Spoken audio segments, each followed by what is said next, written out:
Hello there everyone, Jedi Brick here, and today I'm going to show you guys how you can upgrade the minifigures that come in LEGO Marvel set 76216 Spider-Man Final Battle.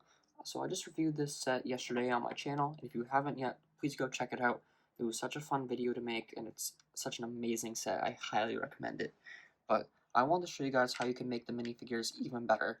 In this set, they really went all out with the minifigures, but I think they can be improved just a little bit more. So in today's video, I'm going to show you how you can do that.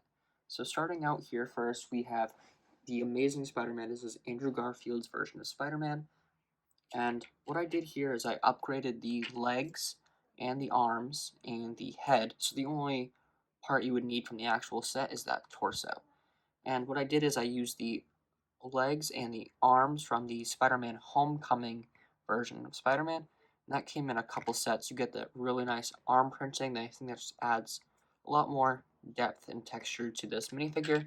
And I used the legs from that minifigure too. Got some leg printing right there too. And you also get to keep the dual molded legs, which was a must for this minifigure. And then up here I used the eyes from one of the earlier versions of Marvel Spider-Man, just because you can get those really big looking eyes that Andrew Garfield Spider-Man has. Next up here we have Spider-Man in his integrated suit. So this figure also did come out in the first wave of No Way Home sets, and I changed this up a while back. So what I did is I used these arms from the Incredibles CMF series, Mr. Incredible. That was a whole Disney CMF actually. And then I used this sort of neck bracket piece to create these iron arms for Spider-Man. And what I did is I used the Outriders back piece and some gold bracket things and some gold claws to make them look like arms.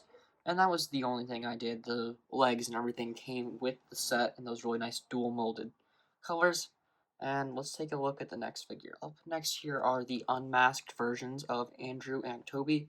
For the Toby suit, I didn't change anything anyways. I just wanted to keep it the way it was because I didn't really think there was anything else to change.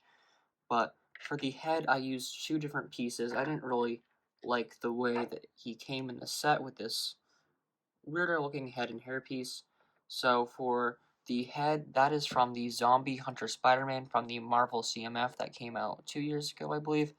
I'm not really sure where the head or the hair came from. It's a relatively common hairpiece. So I don't think it's that hard to find. And for the headpiece for Andrew Garfield, I used the Poe Dameron headpiece, and that is from the Force Awakens up to the Rise of Skywalker. And I went with the hair that came in the set because I think that hairpiece just looks great for Andrew Garfield. It really represents his hair very well. And yeah, on to the next figure. Up next here we have Doctor Strange, and I only changed up one thing for this minifigure. I swapped out this cape for an actual cloth cape. I don't really like these weird rubbery ones, so I went with one of the actual capes that Doctor Strange wears. And this cape here is from the Zombie Hunter version of Spider-Man as well. That came in the Marvel CMF minifigure series. And that's the one thing I changed about this minifigure. So let's move on to the next one. Next up here is the Green Goblin, and I only did two things to this minifigure. What I did is I added this sort of brown satchel thing, just to add some more depth to the character, and just add more detail to the torso and everything, just to kind of show that he has like a sack for the bombs and whatnot. And I also gave him leg prints. So these legs are from Lloyd from Ninjago. I'm not sure which wave, but they are from Lloyd. And you can see he has a bit of like robe printing as well as some like knee pads and like a sash hanging down from that leg.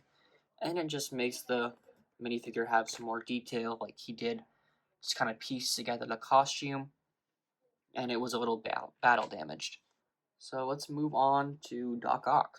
So I made a pretty big improvement with this figure, and it doesn't really even fit on screen all the way, so I'll have to back that up a little bit.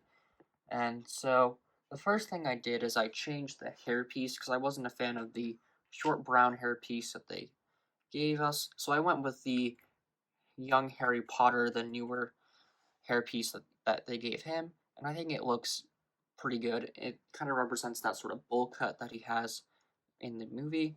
And then what I did is I moved the arms. I completely changed out the arms.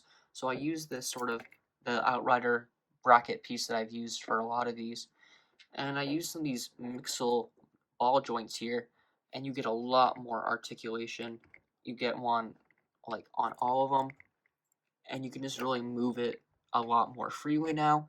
They're also much longer than what came in the set, and I gave it like red lining on the back to represent the nanotech from the beginning of the movie when he steals Spider-Man's nanotech. All around, I'm pretty proud of the way these arms came out. I really like them, and I used them for my custom Doc Ock before I got an official version. So I'm glad to finally have an official version to like put these on, and I think it looks pretty good with those. Alright, so the next figure up is Electro, and the only thing I changed about this figure is that hairpiece, because I'm not a huge fan of that shorter hairpiece that has come in the past few sets. It's this one right here, that little short hairpiece, and that came with the Falcon from Falcon and Winter Soldier, and I even switched it up on that one too. I'm just not a huge fan of it. I think it kind of looks weird. But the hairpiece that I swapped it out for is from Finn from the Force Awakens sets. It has come in a lot of other places too, but that's the figure that I used it from. And it just adds more length to his hair. And also you can like, it's covering up the back too, so it doesn't have like weird half bald head or something like that. But yeah, that's the only thing I changed on this minifigure. I think that face and everything else is just amazing with this figure. Maybe changing up the legs, I should have done something like that, but I don't think it's that big of a deal. But that face print is just amazing. You can see it in the camera, like the way the light shines off of it. Incredible headpiece, like 10 out of 10. Alright, so here are all the minifigures that I modded in from this set, and I'm pretty pleased with the way they all came out. I really like how I changed up the faces for Andrew and Toby, and I think they look so much better now with those more accurate face prints. I also love the legs on Green Goblin. I think that was a must for anyone who's trying to customize this set. He needs leg printing desperately to really fit in with the rest of the minifigures.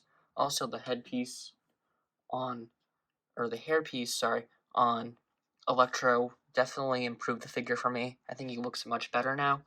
But yeah, let me know what you guys think down below. Thank you guys so much for watching. Also, if you haven't already, please join the Discord. We've been getting a lot of people joining, and it's a lot of fun. I get to talk to you guys. You get to see videos before they release. Like I post teasers and whatnot, and it's really fun to interact with you guys. So if you haven't already, please join, and I'll see you guys tomorrow. Bye.